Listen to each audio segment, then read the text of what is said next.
Bonsoir chers abonnés, chose promise, chose due. Comme on l'avait dit, ce jeudi, nous allons vous parler du tout premier acte de notre aventure sur la culture de la banane plantain. Alors, pour cultiver la banane plantain, il y a des exigences essentielles. Et si ces exigences ne sont pas prises en compte, et vous allez faire de la production, le rendement ne sera pas au rendez-vous. Alors quand vous êtes là pour faire du business, pour gagner de l'argent tout en produisant de la banane, il est alors essentiel de savoir les actions à mener en amont pour pouvoir faire une bonne récolte. Donc ce premier acte va aborder les conditions environnementales essentielles à la culture de la banane plantain. Il y a trois conditions essentielles et c'est ces trois conditions que nous allons vous présenter aujourd'hui. La toute première condition qu'il faut pour la culture de la banane plantain, c'est l'eau. C'est l'élément fondamental. Oui, pourquoi l'eau? La banane plantain a une exigence très élevée en eau. Donc, le choix de votre site doit se faire de manière à ce qu'il y ait la présence d'un cours d'eau. Ou bien bas-fond, c'est le cas de là où je suis actuellement, c'est notre ferme d'application. Donc, nous avons la présence d'un bas-fond, il y a de l'eau en permanence, 12 mois sur 12. Si vous n'avez pas cette possibilité, là, il va falloir penser à comment forer un puits ou un forage, que ce soit artisanal ou moderne. Ça dépendra de votre bourse, mais l'eau est essentielle. La banane plantain, lorsque vous prenez un pied de bananier adulte, lorsque vous êtes en milieu chaud et avec un bon ensoleillement, par jour, un pied de bananier a besoin de 50 litres d'eau. Cela dit, si il arrive une période de sécheresse qui dure environ 4 semaines et que la banane plantain n'a pas de l'eau, c'est fini. Ça retarde son développement. Et quel que soit le stade et le sol utilisé, c'est pour ça, avant tout commencement, il faut choisir un site où la présence de l'eau est garantie. Donc, c'est la première condition à réunir. À présent, nous allons aborder la deuxième condition. Il s'agit du drainage. Certes que le besoin en eau du bananier plantain est très grand, mais il ne faut pas que ce besoin soit aussi en excès. Comme vous le savez, l'excès en toute chose est nuisible. Du coup, il vous faut un sol qui soit capable de drainer l'eau.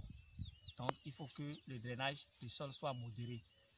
Et le type de sol approprié pour faciliter le drainage, il s'agit des sols meubles. Par exemple, ce sol, vous voyez, c'est meuble. Pas trop d'argile, il y a un peu de grains de sable dedans. Donc, ça facilite le drainage. Le drainage consiste à éliminer les excès d'eau, aussi bien en profondeur qu'en surface. Pour un bon développement de la banane plantain, il faut que le sol draine facilement l'eau. Nous avons parlé des deux premières conditions. À présent, il faut aborder la dernière condition. Et quelle est cette condition? C'est la fertilité. Comme l'a dit Lavoisier, rien ne se crée, tout se transforme. C'est ce que vous donnez à la terre que la terre vous rend. Donc, en amont, il faut choisir un sol bien fertile, c'est-à-dire où les nutriments essentiels à la croissance de la plante soient disponibles.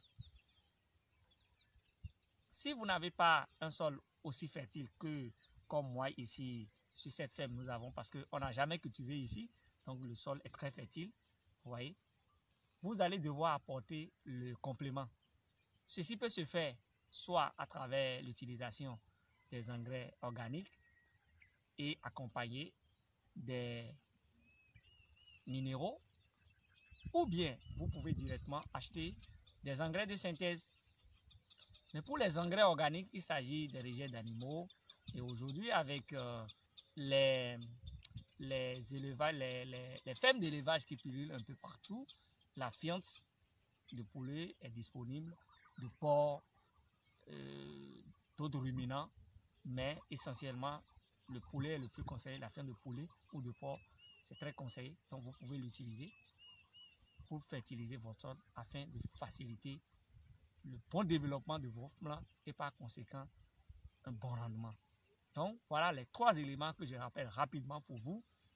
Premier élément, l'eau. Deuxième élément, le drainage. Et troisième élément, la fertilité. Donc une fois que ces 3 conditions sont réunies, alors là, on peut maintenant se lancer dans la production de la banane plantain. Le prochain acte va vous parler de comment est-ce qu'il faut préparer le sol devant accueillir le bananier plantain. Nous vous remercions d'avoir suivi cette vidéo et n'oubliez pas de vous abonner, commenter, liker et puis partager. Nous vous remercions. Merci.